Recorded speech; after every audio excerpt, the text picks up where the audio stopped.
Приветствуем наших подписчиков и гостей канала Эзотерика для тебя. Друзья, мы вас всех приветствуем в изобилии и достатке. Сегодня в этом видео мы уделим внимание водичке, поговорим о том, для чего льют воду вслед уходящему человеку. Дадим вам определенные рекомендации, советы касательно воды. И также поговорим о том, почему утром нужно проводить один определенный ритуал с помощью воды, и предложим вам ритуал на богатство и изобилие, которую вы можете проводить с помощью воды. А прямо сейчас подпишитесь на канал Эзотерика для тебя, ставьте лайк этому видео и обязательно поделитесь этим видео с теми, кому вы желаете мира, любви, гармонии. Пусть как можно больше людей услышат эту информацию. Вода, с нее так или иначе начинается наш день.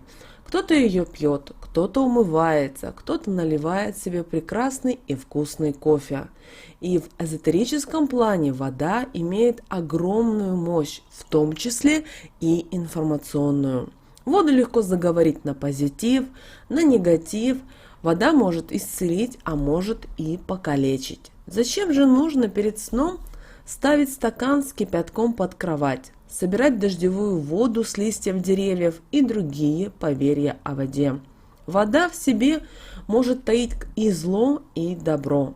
Люди издавна искали живую воду, которая способна была исцелить от всех болезней, оживить умершего человека, а также искали мертвую воду, которая несет в себе негатив.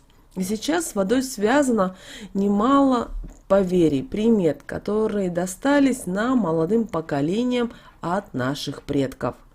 И многих суеверных людей интересует, для чего люди льют воду вслед уходящему человеку. Вы знаете, как правило, эта примета сохранилась в деревнях. И в деревнях было принято всегда лить воду вслед уходящему человеку, чтобы вода принесла ему счастье и удачу. Поэтому подобное проделывают, когда уходит дорогой сердцу человек. Это простое проявление человеческих чувств. Однако есть и другая версия этой приметы, согласно которой уходящему гостю вслед льют воду, чтобы он, как и вода, всегда мог найти дорогу. Как бы там ни было, в любом случае, эта примета прижилась, и ее свято соблюдают, чтобы избежать многих неприятностей в жизни. Ведь всем известно, что приметы и поверья не рождаются на ровном месте, а являются житейской мудростью, которая выработана веками. И когда-то в семье отправляется у вас в дальнюю дорогу или по важному делу кто-либо идет, тот, кто остается дома, набирает воду в кружку, стакан, ковшик, здесь неважно, и выплескивает вслед уходящему, прямо на ступеньке в подъезде. Аккуратно, конечно, чтобы не облить. И при этом скажите «с Богом» или «всего хорошего», или, например, «благополучной поездки». И вот таким незамысловатым способом вы можете пожелать доброго пути, чтобы вы, подобно воде, везде могли найти дорогу. А если вы пролили воду мимо стакана или смахнули его на стол, то есть вода пролилась случайно, знайте, что Вселенная посылает вам знак о том, что грядут трудности и потери в вашей жизни. Конечно, сложно обозначить, о чем именно речь. Заболеет кто-то или потеряет кошелек. Быть может, нужно просто быть осторожными или хотя бы не огорчаться, чтобы что-то плохое не произошло. Хорошо, если вы пролили воду на себя, особенно если она горячая. Не кипяток, конечно. Это своего рода посвящение, грядущий день. События, знаете, пройдут хорошо. Но не паникуйте, если облились накануне выхода из дома.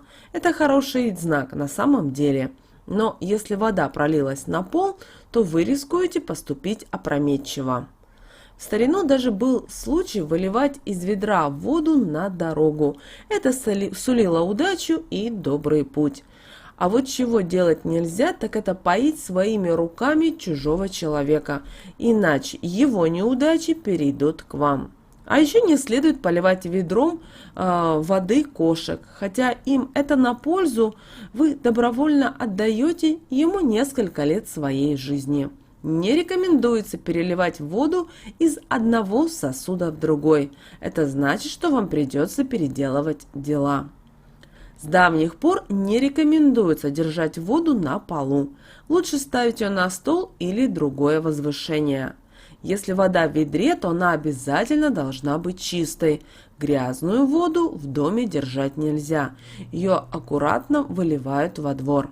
Иногда в доме держат картины, которые изображают водные пейзажи, но с ними следует быть поосторожнее.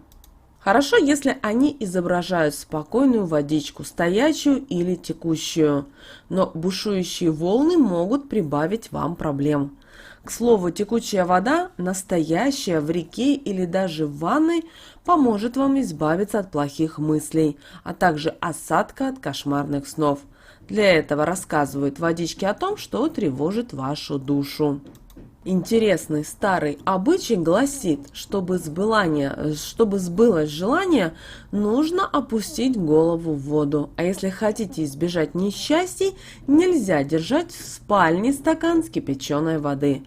С другой стороны, у кровати на полу в ногах ставят мисочку или тазик с проточной водой.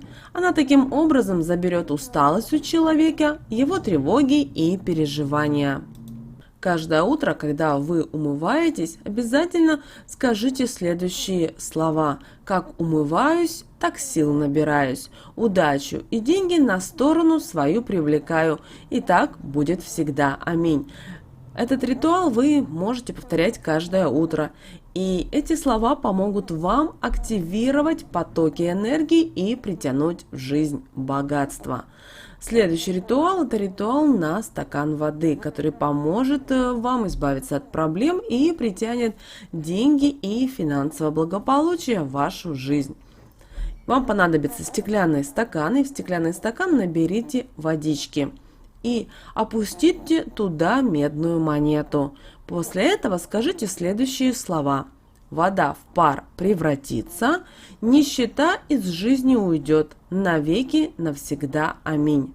И стакан нужно оставить на подоконнике до тех пор, пока вода полностью не испарится в этом стакане. После этого эту монету следует вынуть из нашего стакана и спрятать в кошелек. И эта монетка будет талисманом, который будет притягивать денежные средства, финансовое благополучие, изобилие и достаток в вашу жизнь.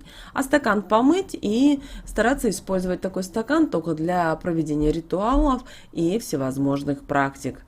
Вот, друзья, теперь вы знаете, что из себя представляет вода и как с помощью воды, казалось бы, простой воды, вы можете запрограммировать на определенные ситуации.